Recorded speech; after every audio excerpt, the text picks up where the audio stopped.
Thanks, Aaron. Well, after receiving an organ transplant at the Mayo Clinic, recovering individuals and their families find themselves in need of a temporary home. The Rochester Gift of Life Transplant House provides just that. As August marks the beginning of National Minority Donor Awareness Month, the MedCity's Gift of Life Transplant House brings that awareness a little closer to home. Edward Pompian, a two-time kidney recipient, and his wife Jane founded the Gift of Life Transplant House in 1984. Their mission? To establish a home-like atmosphere for organ donor recipients and their caregivers during their time of recovery. Executive Director Mary Wilder donated her kidney to her father 45 years ago, and after 5 years working at Gift of Life, she can recall a special moment that reminds her of that exact mission. And he said, Mary, that's what convinced me that night. I'll never go anyplace else. This was the place I was supposed to be.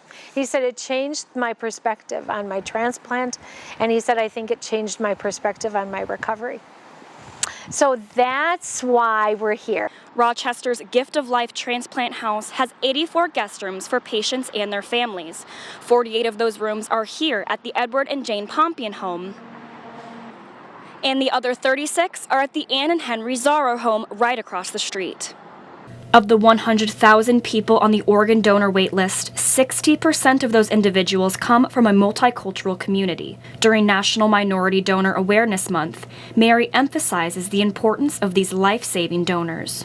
We have so many cultures and ethnicities that are represented here by those individuals needing transplants. And you know what happens when you need a transplant?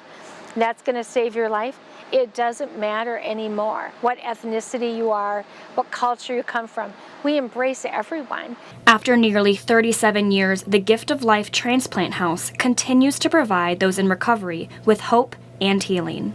In Rochester, Alex Dieterer, KIMT News 3.